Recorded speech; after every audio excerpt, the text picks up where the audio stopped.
Dear student, welcome. SOM online class में आपका स्वागत है। और आज बात करेंगे हम अपनी सोशल साइंस की। और हमने पिछले वीडियो में पढ़ा था कि किस प्रकार की बिदर या बिद्री कला है, शिल्प कला। हमने हम्पी के अंतर्गत जो वास्तु कला है उसकी शुरुआत की थी। आज उसी को हम आगे बढ़ाएंगे और हमारा जो पाठ है वो 6 नंबर चल रहा था। अब मुझे विश्वास है कि आपको वीडियो समझ में आ रहा होगा, और नहीं तो 2-3 बार वीडियो को देखें, आराम से समझ में भी आएगा और याद भी रहेगा। तो हम अपने टॉपिक की बात करें तो हमारी जो टॉपिक की जो हेडिंग थी कि हम्पी की जो वास्तुकला का सौंदर्य है वो किस प्रकार का है, तो आज उसी के आगे लिखेंगे। तो हम्पी की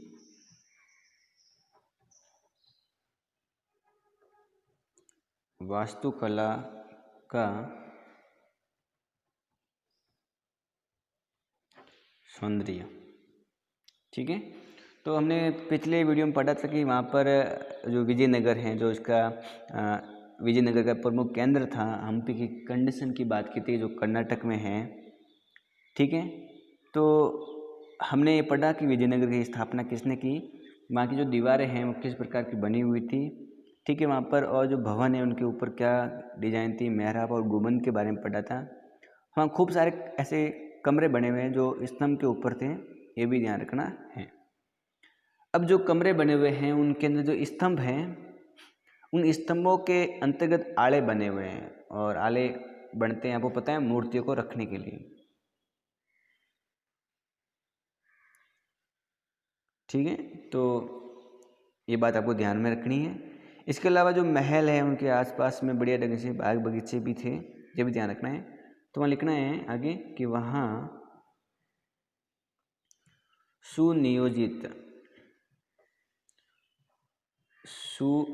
यानी व्यवस्थित रूप से सही ढंग से किया हुआ सुनियोजित बाग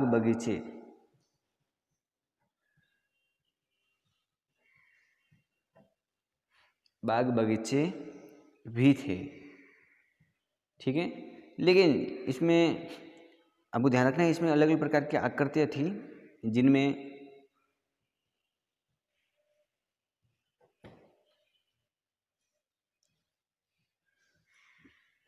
कमल और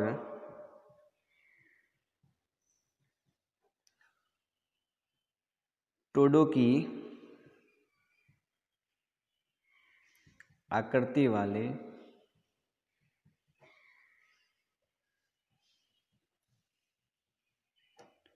मूर्ति कला के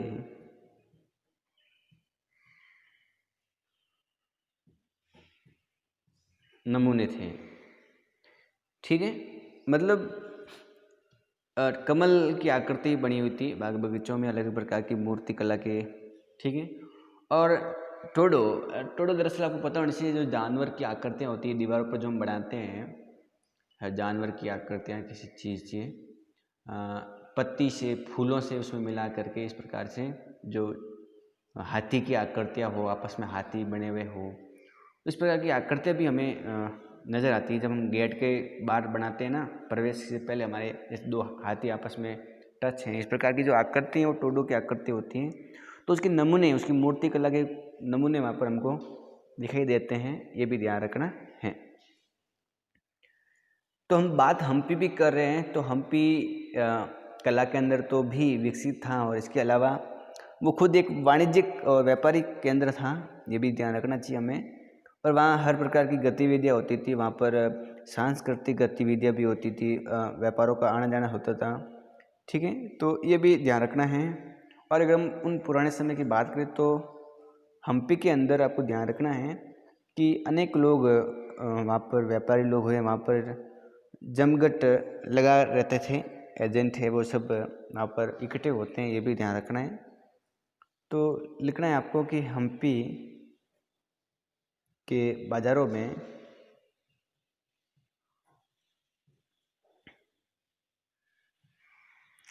मुस्लिम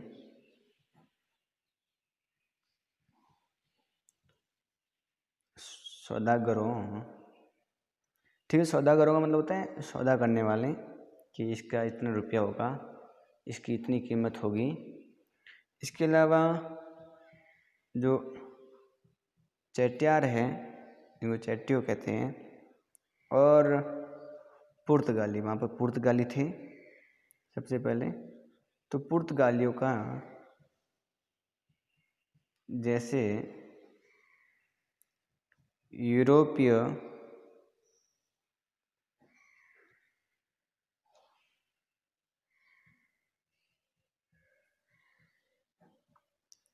व्यापारियों के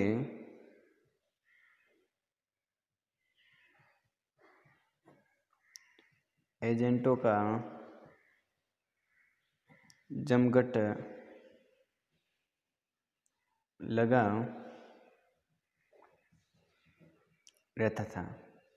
ठीक है, तो हम्पी के जो मार्केट है, बाज़ार, वहाँ पर जो मुस्लिम सौदागर हैं, ठीक है, जो सौदा करने वाले, कीमत का किसी का बताने वाले कि भाई इस वस्तु का इतना रुपया होगा कोई ये, तो सौदागर।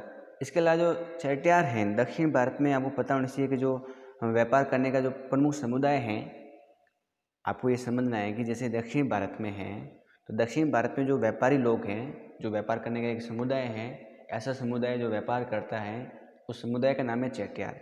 जैसे अपने भारत के अंदर बात करें, उत्तरी भारत में, गुजरात में, तो बनिया होते हैं ना, तो उनका काम क्या है, वो क्या काम करते हैं खास रूप से, तो बनिया एक समुदाय है जो व्यापार करते हैं। उसी प्रकार चेट्यार भी दक्षिण भारत में एक समुदाय है जो व्यापार करते हैं।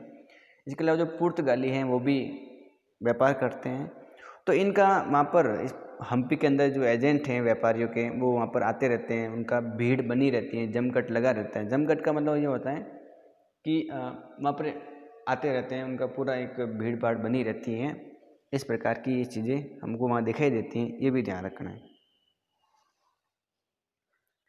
अगर हम आगे बढ़ें तो आपको ध्यान रखना है कि ये खुद एक हम्पी है, वो मंदिर का एक सांस्कृतिक गतिविधियों का केंद्र था, और यहाँ पर अनेक स्तंभ बने हुए हैं। उन स्तंभों पर अलग अलग प्रकार की आकृतियाँ बनी हुई हैं। ठीक है, तो यहाँ पर जो मंदिर बना हुआ है वो विरूपाक्ष शिव जी का मंदिर है यहाँ पर, और शिव जी के मंदिर के अंदर जो कमरे हैं, कक्ष, उनके ऊपर आपको ध्यान रखना है कि देव प्रतिमाएं लगी हुई हैं, राजा या प्रजाजनों के सामने नृत्य करते हुए, इस प्रकार की चीज़ें वहाँ पर दिखाई गई हैं। ठीक है, तो ये भी ध्यान रखना है आपको। तो इस प्रकार की डिज़ाइन हमें मिलती है, तो ये बात अपनी कॉपी में लिखनी है कि जो देवदासियाँ हैं, देवताओं की जो दासियाँ हैं, वो जो विरूपाक्ष हैं, विरूपाक्ष का मतलब क्या होता है, भगवान शिव का जो मंदिर है, कोष्ठ में आप शिव लिखेंगे, तो देवदासियाँ विरूपाक्ष के मंदिर के अनेक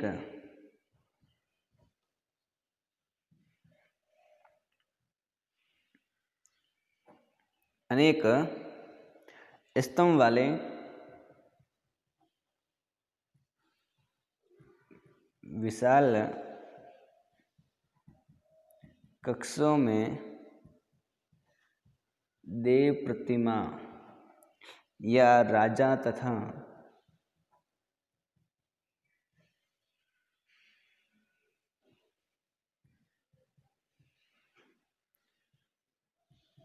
प्रजाजनों के समक्ष, यानी सामने, नृत्य क्या करती थी। मैं आपको ये कहा है कि जो देवदासियाँ हैं, देवताओं की दासियाँ, वो क्या कर रही है, वो इस नृत्य कर रही हैं राजा या देव प्रतिमाओं या प्रजाजनों के सामने। इस प्रकार की मूर्तियाँ लगी हुई हैं इस बड़े मंदिर के अंतर्गत। जो मंदिर शिव जी का है, उनके मंदिर में जो कमरे हैं, उनके ऊपर जो स्तंभ हैं कमरों के, उनके स्तंभों के ऊपर या कमरों के अंतर्गत देवदासियों की मूर्तियाँ हैं जो नृत्य करती हुई बताई हुई हैं। किसके सामने, राजा या देवताओं या प्रजाजन, प्रजाजन यानी आम जनता, जो लोग हैं, राजा के जो जनता है, प्रजा जिसको बोलते हैं जनता को, उनके सामने ये आपको ध्यान रखना है।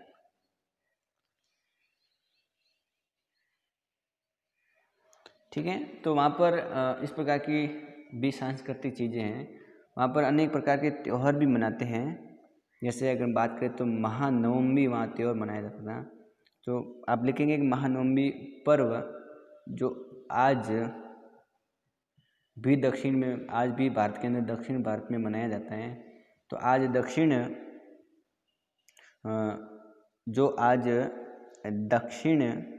में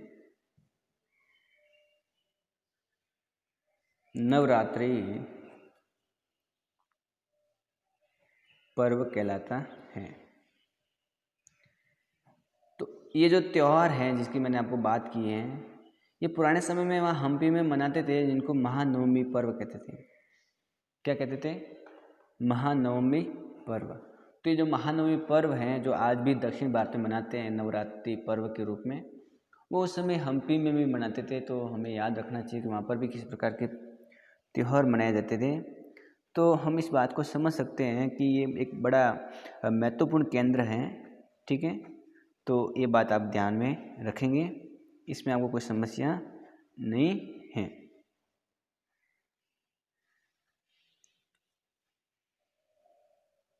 इसके अलावा हमें और भी वहाँ जो चीज़ें मिलती हैं, वहाँ एक प्रकार का रथ मिलता है। रथ की बात कर लेते हैं। तो आपको ये रथ दिखाई दे रहा होगा, ये हम्पी में इस प्रकार की डिजाइन है मिली हैं। ये एक मंदिर है एक प्रकार का, ठीक है, विठल जी का मंदिर है। और जो एक पत्थर का, देखो कितना बढ़िया पत्थर से एक रथ बनाया हुआ है मंदिर के रूप में। तो वहाँ की एक कलाकारी हमें नज़र आती है और ये कलाकारी हमें बहुत आकर्षित करते हैं। अलग प्रकार के लोगों को भी यहाँ आकर्षित की हैं। तो जो भी विजयनगर में बड़े बड़े साम्राज्य के अंतर्गत जो बड़े बड़े राजा बने हैं, कृष्णदेव राय हो या और भी, इन्होंने इस प्रकार की कला को आगे बढ़ाया है हम्पी के अंदर। हम्पी इनका प्रमुख साम्राज्य केंद्र था, व्यापारिक केंद्र।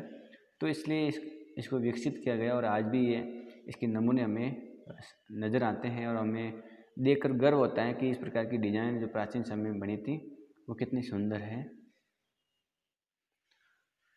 तो ये जो त्यौहार है जो मनाया जाता था, जिसकी मैंने अभी बात की है, तो वो नवरात्रि के रूप में आज भी मनाया जाता है। अगर हम उस समय की महानवमी बात करें तो जो अलग अलग पुरातत्वविद हैं उन्होंने इस मंच को खोज निकाला और इनका आज भी वहाँ पर इस प्रकार के मंच से पता लगता है कि वहाँ पर अतिथियों का स्वागत सत्कार होता था। ये भी ध्यान रखना है। और हम इस बात को समझ सकते हैं कि वहाँ पर किस प्रकार की डिज़ाइन हमारे सामने आती हैं। ठीक है, तो वहाँ पर जो राजा महाराज हैं वो नृत्य देखते थे। ठीक है, तो ये ध्यान रखना है। तो राजा, या ये भी लिख सकते हैं कि राजा, हमको लिखना है कॉपी में कि राजा नृत्य एवं संगीत तथा मल्ल युद्ध, कुश्ती का जो युद्ध है वो वैसे युद्ध है मल्ल युद्ध, कुश्ती वाले युद्ध को कह सकते हो आप। तो इस प्रकार के युद्ध को वो कार्यक्रम करते थे। ऐसा कार्यक्रम जैसे नृत्य हो रहा है, संगीत हो रहा है, तो राजा नृत्य एवं संगीत तथा मल्ल युद्ध के कार्यक्रम भी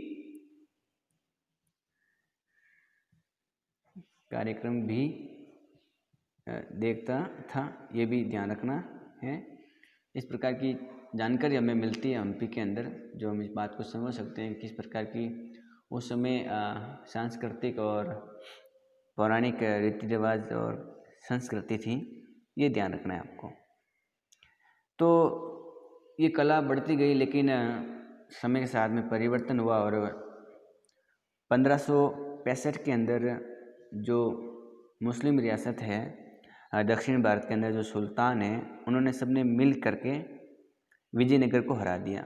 और विजयनगर को हराने के बाद में ये हम्पी तो विनाश हो गया, क्योंकि विजयनगर के अंदर ही हम्पी आता था और विजयनगर को हराने के बाद में हम्पी का विनाश हो गया। तो ध्यान रखना है कि 1565 के अंदर आपको ध्यान रखना है कि 1565 के अंतर्गत जो दक्षिण भारत के सुल्तान थे, दक्षिण भारत के सुल्तान, अगर मैं उन सुल्तान की बात करूं तो अलग अलग स्थानों के थे। तो स्थान कौन कौन से हैं? तो दक्षिण भारत के सुल्तान या दक्षिण भारत के सुल्तानों ने विजयनगर,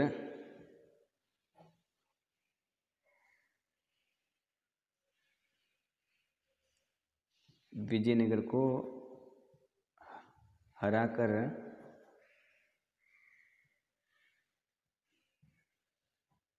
अपने साम्राज्य में मिला दिया। तो अपने साम्राज्य में मिला दिया, तो हराकर अपने साम्राज्य में मिलाकर हम्पी का विनाश कर दिया। ठीक है, विनाश कर दिया किसने? दक्षिण भारत के सुल्तानों ने। अब कहाँ कहाँ के सुल्तान थे ये बात आपको याद रखनी है। तो एक तो विजयनगर का नाम आता है। तो विजयनगर तो हमने इसके अंदर बात कर ली कि भी वो मुस्लिम सुल्तान नहीं था, हिंदू साम्राज्य था, इसको तो हरा दिया था। लेकिन ध्यान रखना है जो गोलकुंडा है वहाँ के सुल्तान, और गोलकुंडा आपको पता होना चाहिए कहाँ पर है। तो आप आगे लिखेंगे तेलंगाना। वहाँ के सुल्तान है, उन्होंने भी तो ये 5 अलग अलग साम्राज्य थे, उन्होंने मिल करके इस विजयनगर को हरा दिया। वो कौन कौन से? गोलकुंडा पता होना चाहिए, तेलंगाना के अंदर है। उसके बाद बीजापुर, और बीजापुर आपको पता होना चाहिए कि कर्नाटक में है। ठीक है, इसके अलावा जो अहमदनगर है, अहमदनगर जो आपको ये भी पता होना चाहिए कहाँ पर है? महाराष्ट्र में, महाराष्ट्र में। और 4 नंबर जो बरार या बिरार हैं, वो भी महाराष्ट्र में है। यहाँ के सुल्तान भी इनको हराने के लिए साथ में आ गए थे। जो 5 नंबर आपको ध्यान रखना है वो है बिदर। बिदर की हमने तो बात भी की थी, ये कर्नाटक में है, ये बात आपको ध्यान में रखना है। तो इन 5 साम्राज्य के जो सुल्तान हैं, इन्होंने आपस में मिल करके विजयनगर को हरा दिया। और विजयनगर को हराया तो हम्पी को भी उन्होंने विनाश कर दिया, हम्पी को तहस नहस कर दिया। इस प्रकार से हम्पी के अंदर जो सांस्कृतिक रीति रिवाज थे वहाँ के लोगों के, उन लोगों को मार दिया गया। वहाँ की जो कला है वो धीरे धीरे नष्ट हो गई, और इस प्रकार से दूसरी कला वहाँ पर शामिल आती है। जब हम दक्षिण कला पढ़ते हैं तो विजयनगर की कला पढ़ते हैं कि वहाँ विरूपाक्ष जो मंदिर है आंध्र प्रदेश में, वहाँ के खूब सारे उदाहरण हमको विजयनगर शैली में या विजयनगर की शैली में नज़र आते हैं। दक्षिण शैली में जब बात करते हैं तो ये आपस में मिलकर के इसको हरा लेते हैं, और ये अपना खुद का एक साम्राज्य होता है इनका, बहमनी साम्राज्य। ठीक है, तो बहमनी साम्राज्य ये सभी मिल करके स्थापित करते हैं। और अब पता होना चाहिए बहमनी साम्राज्य अलाउद्दीन बहमद शाह ने स्थापित की थी साम्राज्य को, और उनकी खुद की एक कला थी। तो ये बात आपको ध्यान में रखनी है। तो हमने जो लिखा है, आपने लिखा भी होगा बढ़िया राइटिंग में, वो सब आपको पता होना चाहिए क्या क्या लिखा है। ठीक है, तो ये भी आप याद रखेंगे, तो इसमें कोई समस्या नहीं होनी चाहिए। ठीक है, तो गोलकुंडा कहाँ है? तेलंगाना में। बीजापुर कहाँ है? कर्नाटक के अंदर। और अहमदनगर कहाँ है? महाराष्ट्र में। बिरार या बरार जो महाराष्ट्र में, ये भी ठीक है। और बिदर कर्नाटक में। ये यहाँ पर प्रमुख ये सुल्तान हैं, मुस्लिम सुल्तान, जिन्होंने 1565 में इनको हरा दिया था, ये ध्यान रखना है। इसके अलावा हमने पढ़ा कि हम्पी में किस प्रकार की कला हैं, तो आप याद रखेंगे वहाँ पर भी नवरात्रि जो आज वर्तमान में जो पर्व मनाया जाता है वो उस समय महानवमी के रूप में मनाया जाता था, ये भी आप याद रखेंगे। और राजा हैं वो नृत्य, संगीत और मल्ल युद्ध जैसे कार्यक्रम भी देखता था, उनका आयोजन करता था। ठीक है, तो इस प्रकार की सांस्कृतिक चीज़ें हमें पता लगती हैं, और हमें पता लगता है कि किस प्रकार हम्पी एक महत्वपूर्ण केंद्र था, वहाँ की कला किस प्रकार की थी, वो हमने बात की है। तो आज की इस वीडियो में इतना ही, बाकी हम पढ़ेंगे अगले वीडियो में। आप सभी के वीडियो में बने रहने के लिए बहुत बहुत धन्यवाद। आशा करता हूँ वीडियो समझ में आ गया होगा, और वीडियो को लाइक करें, चैनल को सब्सक्राइब करें, और वीडियो को शेयर भी ज़रूर करें। घर पर रहिए, सुरक्षित रहिए, अपने और अपने परिवार का पूर्ण रूप से ख्याल रखिए। तो आप सभी का बहुत बहुत धन्यवाद। आज के लिए इतना ही।